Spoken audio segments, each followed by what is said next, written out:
Salut, on est fin septembre, tout au début de l'automne, ma saison préférée.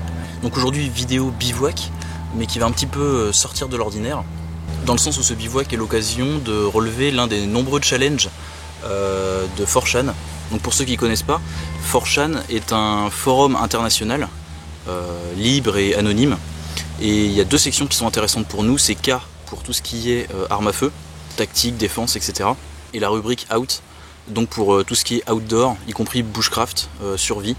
Et donc dans la rubrique K a été mis au point il y a quelques temps toute une série de challenges dans le but de faire des sorties sur le terrain, mais on va dire thématiques.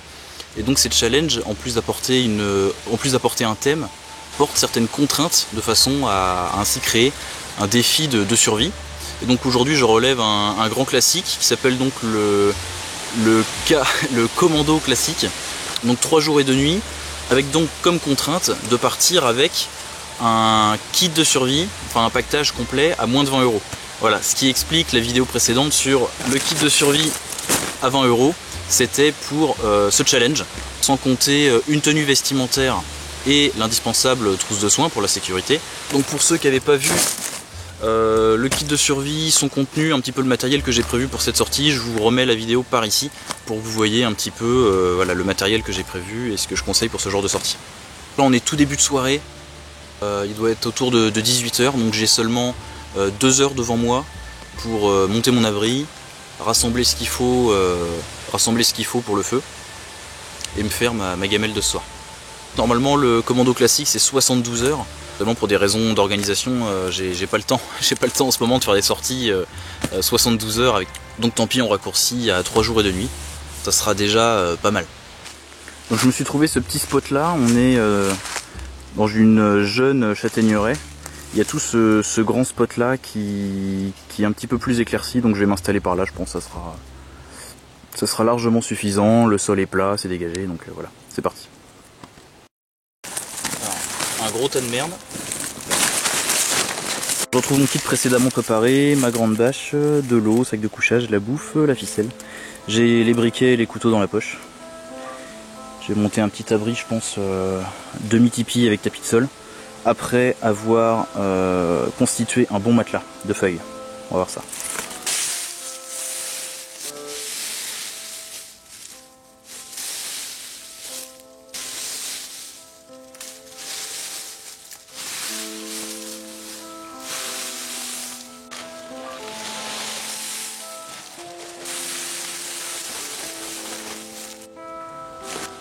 Donc voilà, ça se constitue petit à petit. Alors qu'est-ce que c'est l'intérêt d'un matelas comme ça? C'est pas tant pour mon confort, c'est surtout pour m'isoler du sol. Hein, l'un des premiers risques quand vous êtes comme ça en survie, enfin en tout cas en sortie, en milieu naturel, le premier risque c'est l'hypothermie. Et beaucoup de votre chaleur risque de partir par conduction, c'est-à-dire que votre chaleur va partir dans le sol. Donc surtout, toujours bien s'isoler par un moyen ou un autre. Donc dans un premier temps, on enlève ce qu'il peut y avoir sur le sol, les bocs de châtaigne, les bâtons, etc. Après avoir trouvé un coin à peu près plat. Et puis voilà, on va faire un multicouche, on fait un petit multicouche de feuilles, de façon à se constituer un bon matelas. Pareil, en faisant attention à enlever les bocs de châtaigne et les bâtons. Et voilà, le matelas se constitue petit à petit jusqu'à être bien isolé. Alors après, ça sert à rien d'en faire un trop grand non plus. Quelque chose qui va des épaules à vos genoux. Ça suffit largement pour s'isoler du sol. Hein. Bon là mon matelas est fait, j'ai fait pas mal de tours, j'ai tassé, refait des tours, retassé, de façon à avoir quand même un bon matelas. Je vais pouvoir par-dessus ensuite monter mon abri, donc j'ai la chance d'avoir une grande bâche. Donc je vais faire un montage qu'on appelle le demi-tipi, la chance de me protéger sur 3 côtés du vent et de la pluie, pour garder un petit côté ouvert vers le feu, que je vais faire par là devant l'abri. Et en plus de ça, c'est un montage qui intègre le tapis de sol en plus de la bâche. Donc on a quand même une bonne protection, notamment de l'humidité qui pourrait remonter du sol.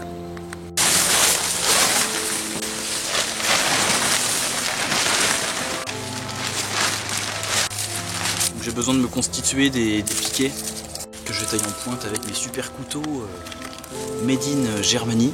Ça vous savez faire, vous n'avez pas besoin de moi. Hein. Voilà, tout simple.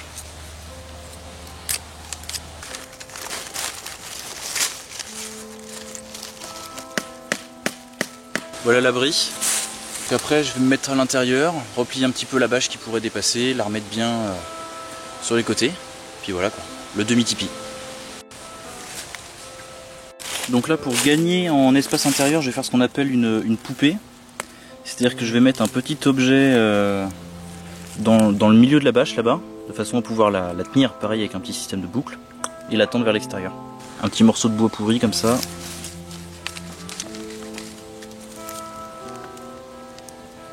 Vous voyez, ça tire un petit peu la toile vers l'extérieur comme ça, et donc on a plus de place à l'intérieur.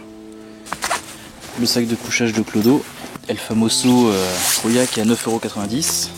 Bon voilà, le petit abri de Prolo. Alors installer le sac de couchage à l'avance, encore une fois petit conseil, ça permet aux fibres de bien se décompacter, de reprendre leur gonflant, et donc d'apporter quand vous vous coucherez directement une meilleure isolation, donc plus de chaleur. Duvet là, il est donné pour température confort 7 degrés. Cette nuit on devrait tomber à peu près à 9-8 degrés de température. Donc vraiment on verra ce qu'il donne pour à peu près la température qu'il est donnée. On verra si j'ai froid ou pas. C'est l'heure d'aller au bois. Comme toujours, on essaye de prendre du bois mort sur pied, plus sec. Donc c'est ce qui va être le mieux pour nous. Je vais essayer d'en prendre une bonne quantité pour ce soir. Donc voilà un petit peu l'espace devant l'abri. Donc vous voyez, j'ai récupéré pas mal de bois, j'en avais un petit peu pas mal derrière.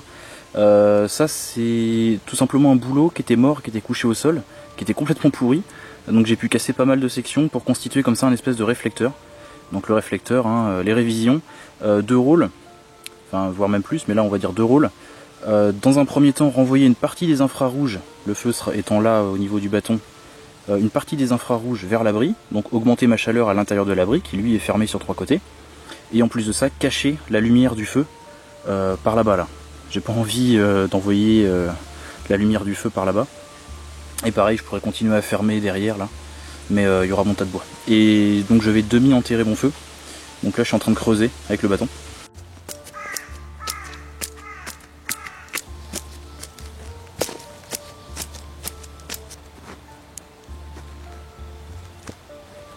Une zone feu un petit peu plus creusée pour faire voilà, une bonne cuvette pour le feu.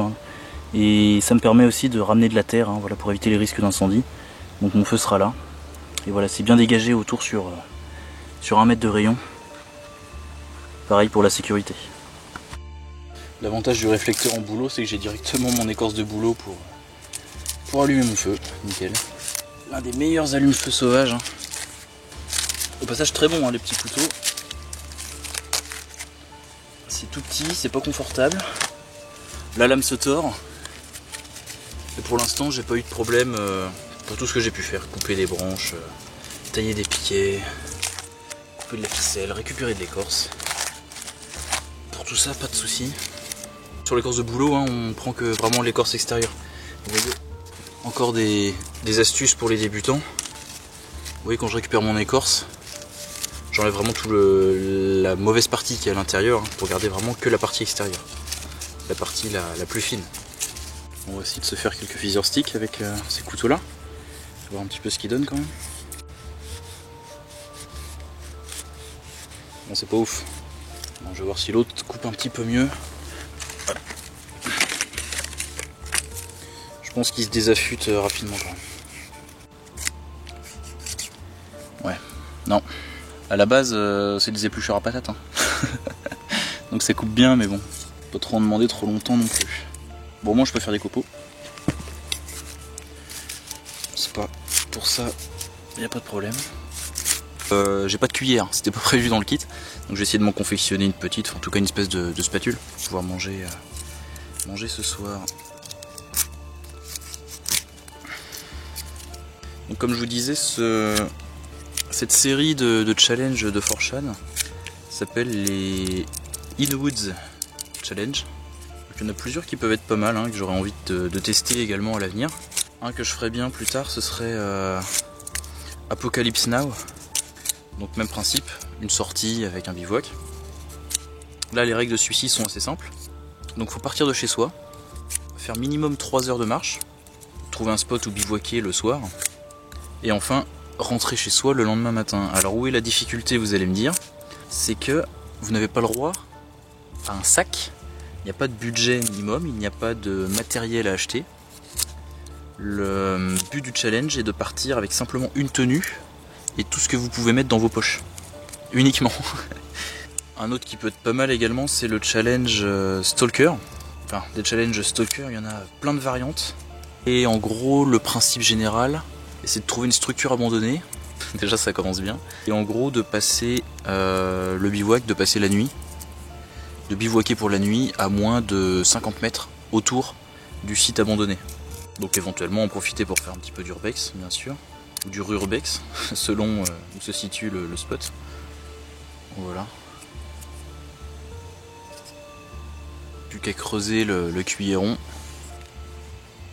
Putain, puis avec ces couteaux de merde, c'est pas facile. Hein. Normalement, ça se fait à la braise, hein, mais bon. Au chalumeau, ce serait pas mal aussi, tiens. Et maintenant que le cœur est un petit peu brûlé.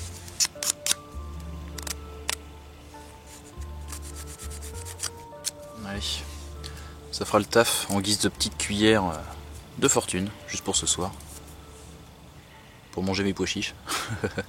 Donc comme je vous disais, parmi les allumes-feu peut-être les plus efficaces que vous allez pouvoir trouver en milieu naturel, bien sûr l'écorce de bouleau. Ça fait un très bon allume-feu. Là j'avais des chutes qui me restaient du sac, donc autant se servir de tout. Hop, voilà. Que dire de plus ?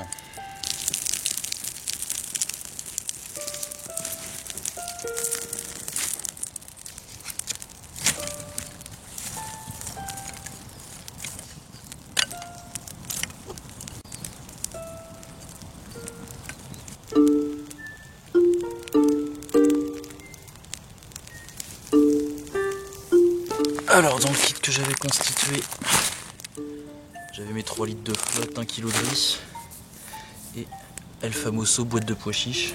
Bon, le papier déjà.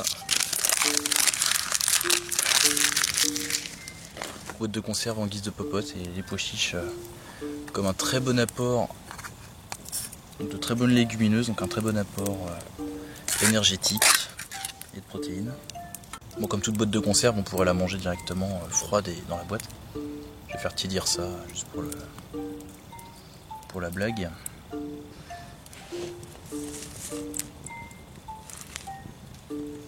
Bon, par contre, c'est le type de boîte de conserve que je redoutais, c'est-à-dire avec un espèce de revêtement, à l'intérieur. Donc c'est pas ce qu'il y a de mieux pour la santé.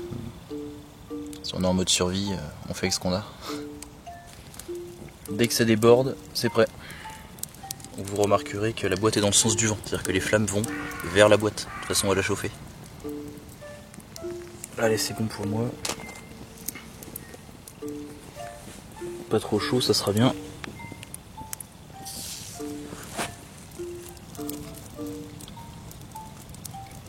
C'est marrant entre le mélange entre le goût un peu farineux du pois chiche et un cuillère en bois. On retrouve un peu un goût de châtaigne, c'est marrant. La cuillère est en châtaignier. Ça doit jouer. Alors de chanter les gars. Ouais. Il n'y a pas besoin d'investir des centaines d'euros pour faire des sorties sur le terrain. Hein. Là je suis sur mon kit à 20 euros. Le petit abri bâche bleue. À la mode afghane du plateau calésien. Limite je vais avoir 3 à bouffer. Hein. Regardez pour le petit déj. Je crains un petit peu plus quand même la nuit. Ça devrait bien cailler quoi. Pas besoin forcément de hache ou de gros couteaux pour pouvoir bâtonner branches sèches et c'est parti quoi. Des petites sections, hein. C'est bon. J'approvisionne régulièrement et voilà. Ce genre de challenge c'est pour ça aussi. Retrouver vraiment la base. Le but c'est également de tester ces techniques, voir un petit peu si on est prêt ou pas.